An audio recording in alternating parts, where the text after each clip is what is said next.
Pour une prochaine mise en situation, disons qu'une famille veut avoir 4 enfants. C'est quoi la probabilité qu'on ait 3 filles et ensuite un garçon? Alors, si on prépare un tableur Google Sheets avec une en tête, en passant, pour déterminer que ma ligne 1, c'est l'entête, on peut tout simplement apporter notre curseur en haut ici. Quand on voit une main, on clique et on tire jusqu'en bas de notre première ligne. Et puis, ça fait en sorte que si je déplace, on va quand même toujours voir l'entête. Un petit truc. Donc, si on prépare notre tableau, donc on a nos essais. On commence avec peut-être juste 2 essais.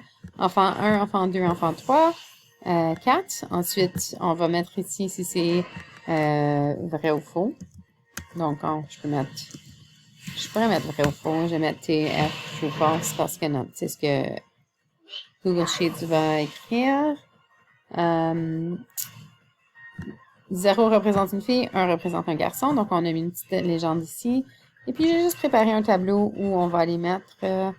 oups, non, on va supprimer ça, c'était déjà là. Donc, on va aller mettre nos résultats après. Donc, ici, on se souvient la fonction rand between. OK, on va mettre entre 0 et 1. 0, c'est une fille, 1, un garçon. Et voilà, on peut faire la même chose en tirant ici. Je peux faire mes deux lignes, mes deux rangées, même chose. Et puis ici, donc, on veut qu'on se souvienne de la fonction AND. Donc, on veut que toutes les conditions à l'intérieur soient vraies. Alors, on veut que, si c'est 3 filles suivies d'un garçon, on veut que la première cellule, donc B2, soit égale à 0.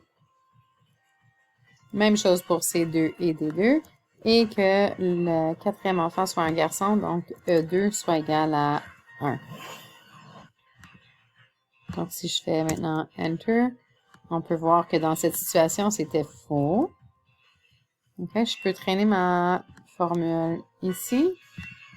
Et ça donne que maintenant j'ai... Oh, quelle chance nous avons. OK, ça donne que c'est 3 filles et un garçon, donc ça va me donner True. Maintenant, c'est pas assez d'essais, donc ce qu'on peut faire, c'est prendre toutes nos données maintenant. Je m'assure d'avoir au moins 2 lignes, parce que je veux que le 1, 2 continue.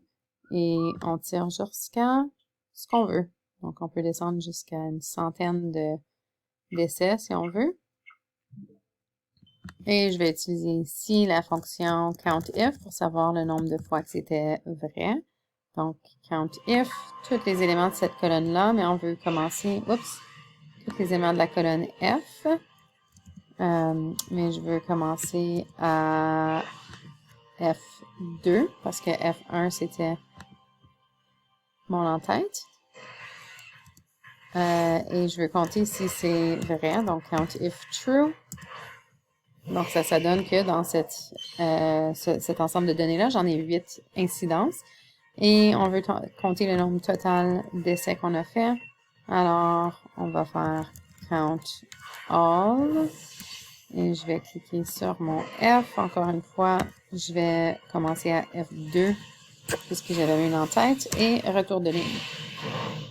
La probabilité, ça va être donc égal à 6 divisé par 137 fois 100.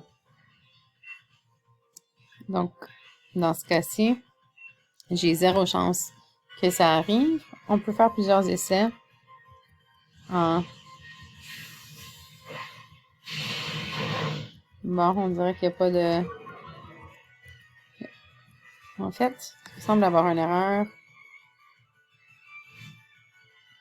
Parce qu'on devrait avoir plus que 0 ici. Donc, c'était pas logique que ce soit 0 parce qu'en fait, j'avais 10 ici. Je vais juste, si on clique ici, on peut voir l'erreur dans la formule.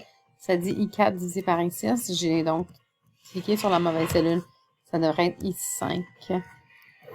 On peut voir qui est cette cellule. Quand je clique ici, ça te l'écrit là, ici, tu es dans quelle cellule. Donc, c'est la colonne I et rangée 5. Donc, juste à faire attention tu sais, toujours vérifier puis s'assurer que notre formule est logique. Dans mon cas, ça ne l'était pas. Et puis si je fais juste taper n'importe quoi, on peut voir que ça change. On a toujours plus ou moins, je vais juste taper n'importe quoi ici, là. Quelque chose en bas de 10, certainement. OK, donc ce sont donc ici, si je m'arrête là, j'ai 8% de chance. Si je m'arrête ici, j'ai 6,7% de chance de avoir 3 filles suivies d'un garçon.